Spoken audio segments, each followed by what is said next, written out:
I know for a fact that all three of you used to host programs on your individual shows on DZMM until the station closed down.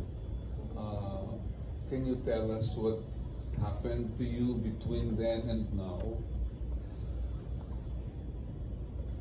Ako muna. Okay. So, nalungkot ako nung nagsara ang DZMM. And finally, after maybe 5 months, doon yung final na say na you're gone. You cannot rise sa iba. Hindi ka namin pipigilan. Kasi pag anchor ka sa DZMM, you cannot go to any other station. Pero binigyan ako ng blessing. Nalungkot pa rin ako. So what I did was, sobrang miss ko yung private nights. Kasi yung advocacy ko nandun eh. Baka naisip nyo na, sex yan eh, tuwan-tuwa ka, Tita Doc. No, hindi yun eh. No? Nagde-deliver ako ng programa ko, dinadaan ko na hindi yung seryoso, gano'n. Dinadaan ko sa light and informative and happy. Na-miss ko yung sobra. Kuya, anong ginawa ko? Eh, syempre, merong, ano na, live, right? May Facebook Live. Tapos natutunan ko na yung lives via Zoom. Tama? Okay? So I did that every night. Hindi ko tinawag na private nights kasi baka bawal, I don't know. So tawag ko doon, Doc Lulu Talks. Yun yung programa ko gabi-gabi. Sobrang gabi din. Hindi ko ginagawa 6 p.m., 7 p.m. din. Hindi ko ginagawa 3 o'clock in the morning tulad ng dati. Hindi. At least mga 12 midnight, 11 o'clock ng gabi, gano'n. Yun ang ginawa ko kuya gabi-gabi hanggang sa tagal. Gabi-gabi ng Doc Lulu Talks, ibang topic. Basta all about sexual wellness. Napagod ako kuya. Ay, gabi-gabi yun eh. Diba? Alas maabusan ako ng topic. So, ginawa ko every other night. Okay?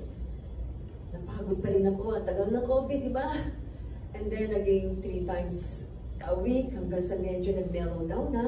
Pwede na mag-zoom ng iba-ibang grupo. Then, Rotary groups are inviting me. Real estate brokers are inviting me via Zoom. Talking about sex and pandemya. Yun ang topic ko. Kasi tatanungin nyo, anong topic mo, Tita? No? Yun na nga. Meron bang gaganahan mag-sex kahit na pandemic? Sinong gaganahan noon? Takot na takot ka sa partner mo. Magkatabi kayo, may mask, ikadiri, ganyan, o diba? Pero sinasabi ko sa kanila, that you can do that. Yun ang naging ginawa ko, kuya. Hanggang sa unti-unting hindi pa rin ako tinatawag. Then different stations are calling me. Pero as guest lang. I tried to, sana, na ang isip ko kasi, pinipray ko talaga, sana magbukas po muli ang radyo sa isang 630 kHz. Kasi nawala yan eh. Talagang, yun na narinig mang frequency, wala talaga. Lungkot na lungkot ako. So, parang tinitherapy mo ang sarili mo. At totoo yun, no? Doing that. And then napunta ako sa iba-ibang ULTV, blah blah blah, as guest. Hindi ako nagbigay ng effort, kuya, na mag-apply, which I can do. Ayaw ko nang sabihin saan. Kasi, sobrang prayers ko na tatawagin ako ulit. And maraming salamat talaga. DWPN ngayon, and now I'm back. Si Ma'am Stargiza. Okay, nung mag-end kami ng August 2020, actually, March pa lang hindi na kami pinapapasok kasi lockdown tayo. And I started receiving calls of people very suicidal, yung depressed. And that pushed me to go every Thursday via FB Live and to talk about different topics. Tinuloy ko, okay. Now, after, nung nag-end na talaga nung August 2020, siyang pasok naman, nag-wait lang kami a few months, saka ako kinuha ng ABS-CBN then in another platform, which is Kumu. So, tinuloy ko ang Pinoy Vibes on Kumu for 2 years until it ended only last year. It-end namin ng February of last year. And then, tawag naman, pasok balik sa radyo ng August of 2023. So, ayan ang naging ano. Hindi ko tinigil, hindi ako nag-therapy sarili ko, kundi tinherapy ko mga tao. Yeah. Kasi ang dami kong nakuha cases ng mga tao talaga na suicide. Si Coach. Ako naman po, during that time, yung Love Connect po talaga is my very first time to be on radio.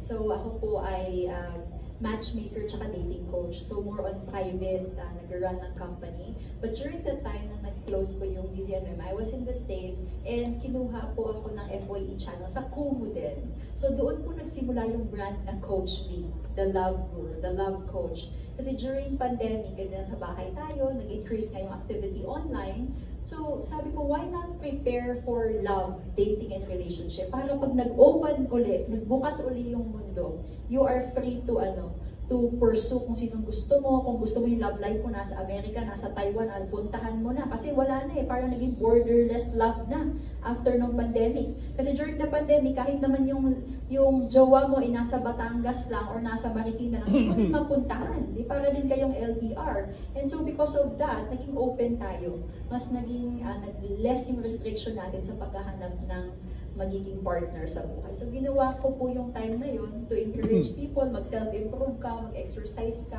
alagaan mo yung sarili mo habang nasa pandemya para pag bukas uli ng mundo, confident ka, na-heal mo na yung mga trauma mo sa pagmamahal, then you are ready to find love again. Because during the pandemic, we realized na walang ibang nagmamatter kung hindi yung loved ones mo. At there is no guarantee. Possible kasama mo ngayon, bukas hindi mo na mapuntahan. Nasa ospital, yun na pala yung last time nakasama mo sila. So there has been a lot of parang calls on education na bigyan mo naman ng pansin yung buhay mong relationship tsaka love life. So that was me during the pandemic. By local standards, all three of you are treading radical territories, no? In Philippine media, not just in our society, but in media as a whole, no? Do you want to be known as modern warriors or rebels where these territories are concerned? Well, for one, I've been starting it already. I'm not just a mere psychic. I'm an educated psychic. And ang nag-hone sa akin ay pare mismo. Ang nagiging problema na sa akin, there's some religious denominations who are against what I do. Kasi sabihin nila, ay bawal yan, mga astrology, mga psychic readings yan, bawal yan. But you know what, I just keep open, I no judgment. So sabi, ang laging pakiusap ko sa kanila, if you don't agree, then let us be. Diba? So, meron kayong options not to listen. Ayun. But again, it defies what their beliefs are kasi ang dami-dami. Like when we have readings, umaabot by the hundreds. Oo, nahihirapan kami. Actually, nahihirapan kami. Parang makikita ko parang habol-habol na hininga ko sa bawat question na pumapasok. Si Doc, tabu naman ang sayo.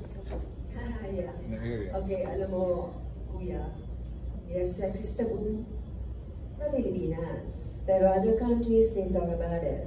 Alam mo, Hanggang ngayon ba, ma'am, tabu ang sex sa Philippine discussion? Kasi, para bang tingnan mo anong oras ako nilagay sa DZMM, alas 3 ng umaga. Okay? So, yun lang yan, kuya. Oras magsasara yan. Okay? Pero sa TFC naman, yung mga Pilipino sa TFC, abay gising na po, di ba kuya? Okay, anyway, yung sexual dysfunction na yan is global. Hindi lang yan Pilipino, Pilipina, it's global. At yan yung sinasabi na nag-epidemic. Okay? Nakatingin kayo, kala nyo kayo lang masaya. Maraming couples na hindi masaya magating sa pagtatalik. Problema po talaga yan. So we have to, yung advocacy ko na tinatanong ko bisa kasi I have couples like sa mga Rotary at saka Rotary Aunts, sama-sama yan sila.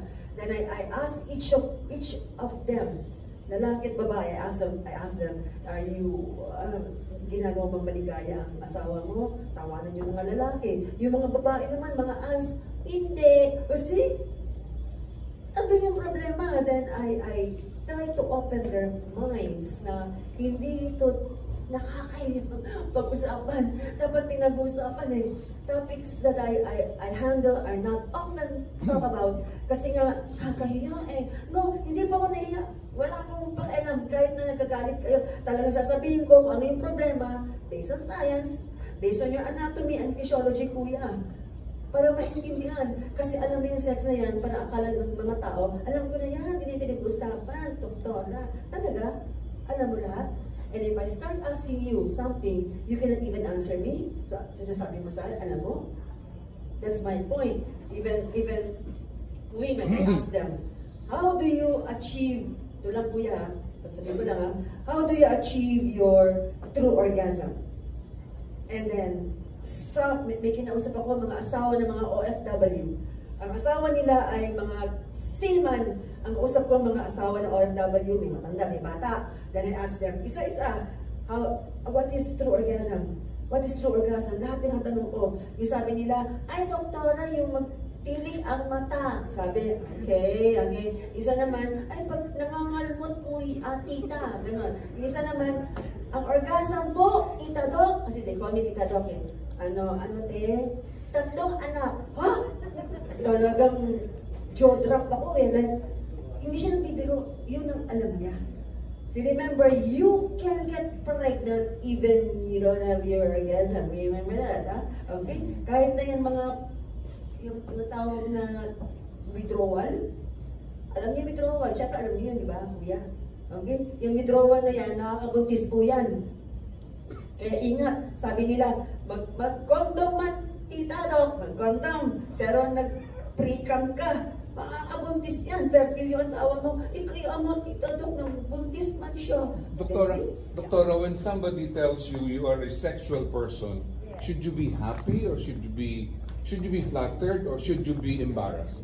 I'm not embarrassed. No, I mean, I'm not talking about you. But in general, when people address someone as a sexual person, should that person be celebrating or should that person be embarrassed? Yeah. Kung hindi siya, if that person does not talk about it, okay, hindi niya ma-handle yung certain topic, mahihiya yan, may embarrass. Okay? But sa akin, hindi sa you're a sex guru, you're a sex expert. Ano mo kuya sagot ko? We're both expert. You're expert, me too. Kaya lang yung hindi mo alam, aayusin ko lang ng konti. Baka meron ka alam na isa, dalawa, sa 10, may 2 mali, iko-correct mo yun. But all of us are gurus, all of us are expert.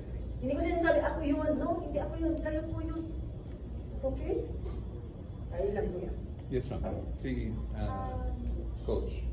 So, for me naman po, you mentioned that we are parang kami yung medyo, treading one. Ang ganda yung makakasabi mo eh, and it's such a common ground for us, di ba? Sex, paranormal, and then you have dating and relationship. When it comes to Philippines, anong dating?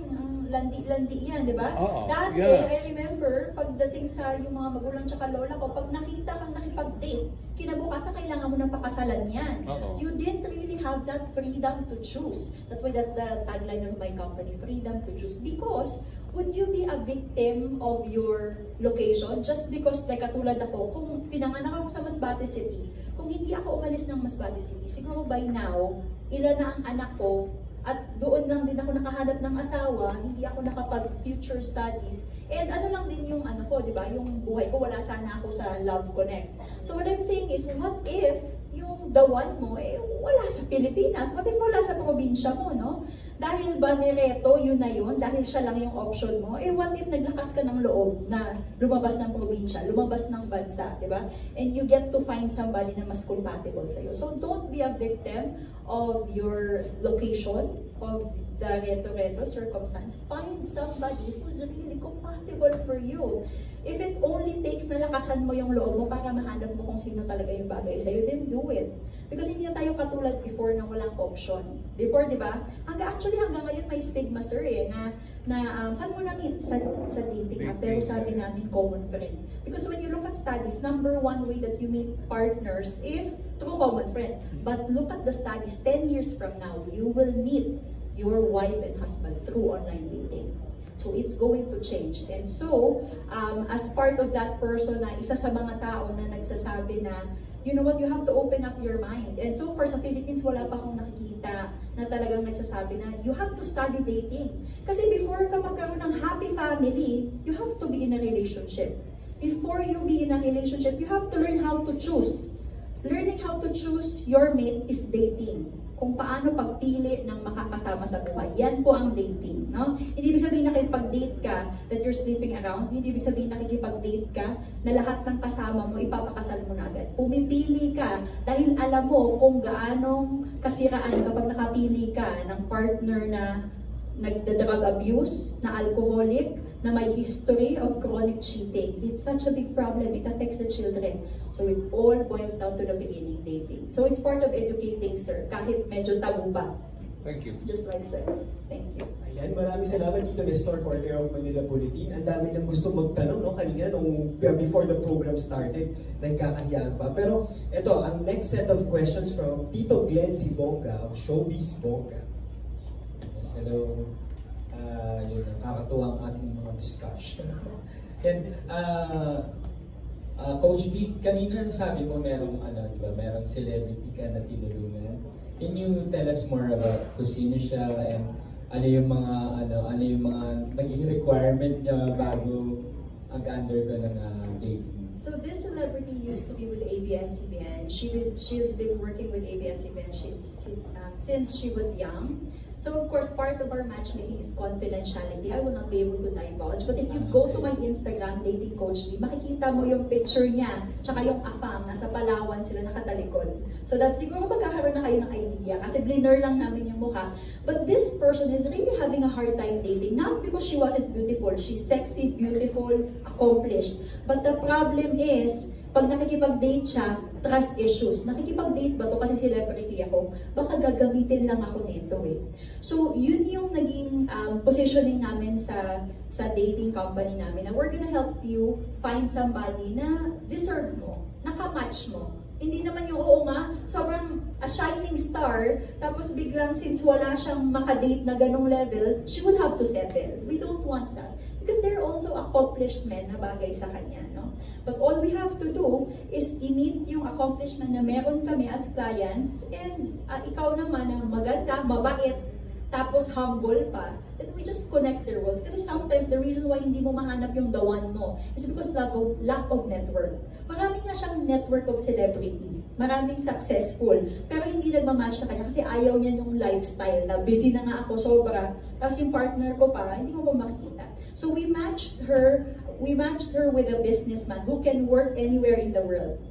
So actually, yung businessman na yon, yung Afam, meron siyang matchmaker sa US, sa Europe, sa Canada, tsaka sa Malaysia.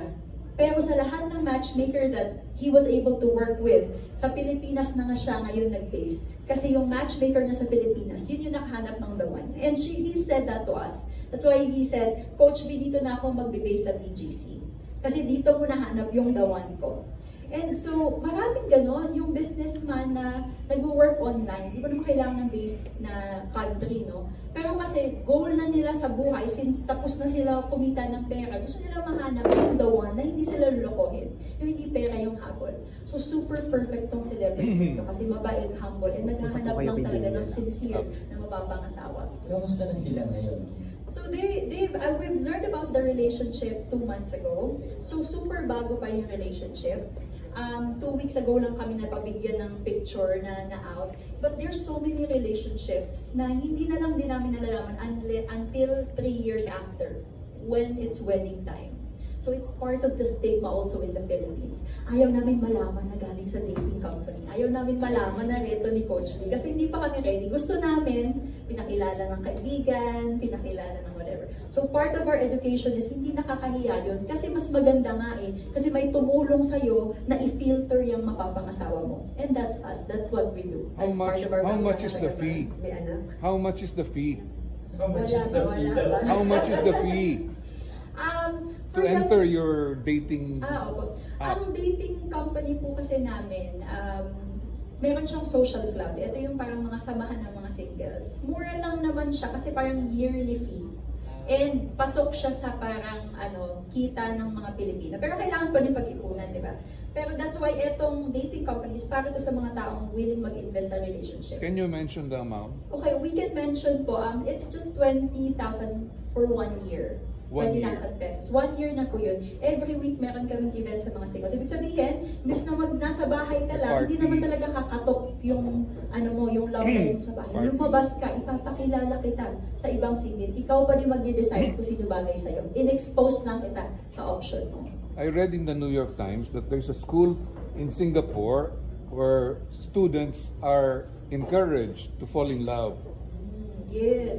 Like a matchmaking school. That's true. And recently in China, they have launched a matchmaking related na college course. Ibig sabihin, tinuturo na po ito. Kasi wala sa curriculum natin kung paano magmahal, paano pumili ng partner. Kaya chamba-chamba lang. The course is how to fall in love. How to fall in love. Diba? That's very possible po. And it's part po ng development ng human being. Dati, we're just learning how to find food. Diba? Maslow's hierarchy of needs. Now, we are learning how to intentionally love. What does that say of our culture as a people? For the Philippines, now that we're opening up about it, you have to be taught how to love. Yes. Actually, we have the natural skill to love, but we do not have the natural skill to date. Yung pagmamahal kahit bata, kita mo pag pinadede mo yung bata, yung fact na nilalagay nila yung kamay nila sa mouth ng mommy, kasi they want to return the favor. You're feeding me, let me feed you. That's already love, no? But dating yung pagpili ng partner, hindi po natural yun. Skill kasi yun eh. Parang pakikipagkaibigan, pakikipag-network, pakikipag-usap, binibuild. Kailangan may oras na nilalagay doon sa pag-aaral ng another human being. Ayan. Kay Ma'am Stargazer. And syempre ma'am, last quarter na ng taon, magiging mabenta ka lalo. So, syempre, coming from medyo showbiz yung ko. So, meron ka bang predictions sa kung sino yung mga artistang bobongga itong last quarter and of course next year?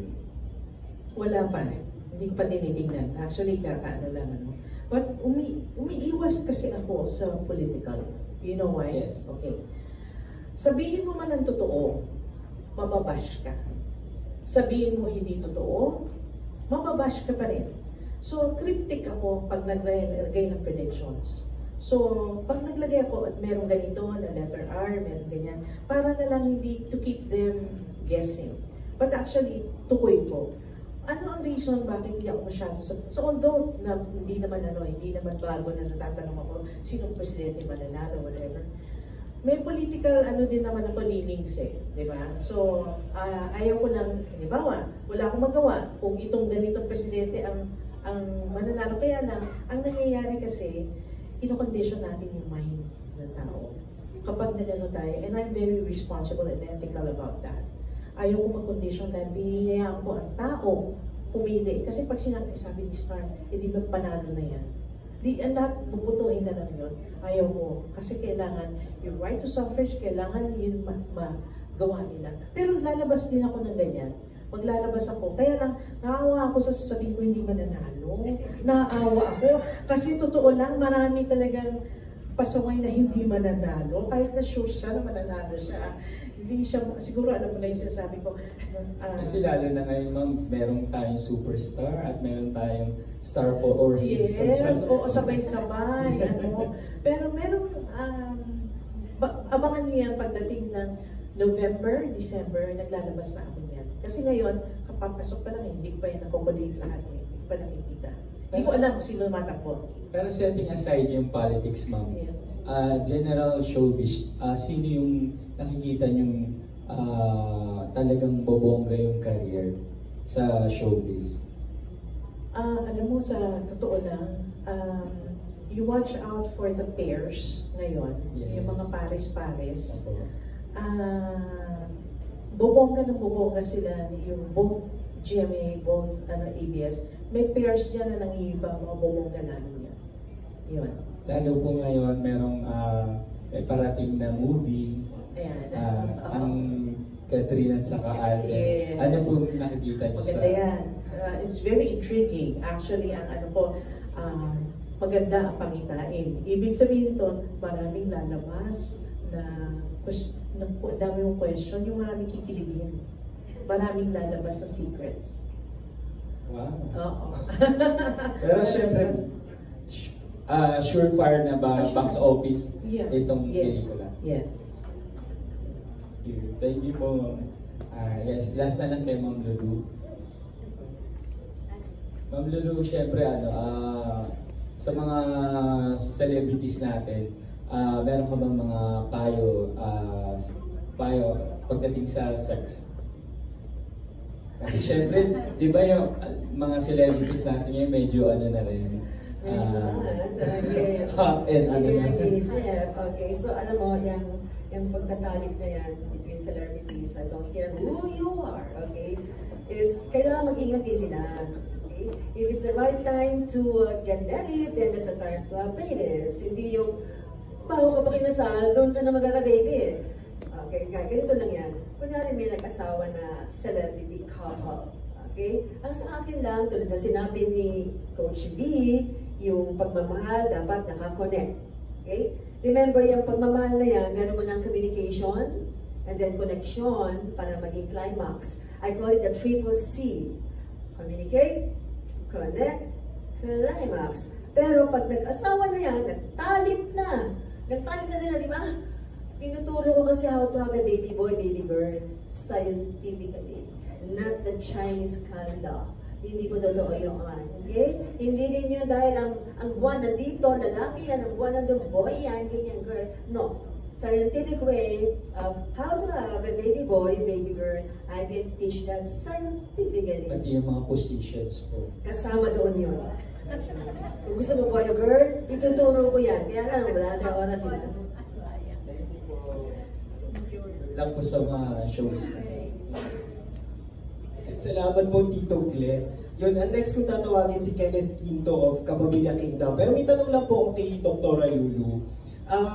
I think, nabanggit ko po kanina na sex is taboo dito sa Pilipinas. Pero I think may generational difference dun sa opinion ng mga tao regarding sa sex. There's a demographics, kasi naging hit dito sa Pilipinas yung Netflix series na Sex Education, and yung locally nag-produce ng The Kank Show, yung show ni Angelica Panganiban. Ano po masasabi niyo na may mga ganun ng klase ng palabas na tinatangkilik yung viewers? Kasi napanood yun eh. Ano ba yun? Parang it's about sex therapy also. Ayan. Tapos parang medyo nag-gain siya ng traction dito sa Pilipinas. Ano pong reaction nyo na may mga Pilipino na tumatangkilik sa ganung kinds of programs? Okay, so ang program niya is about sex therapy. Yes po, yeah. Basically, what kind of therapy?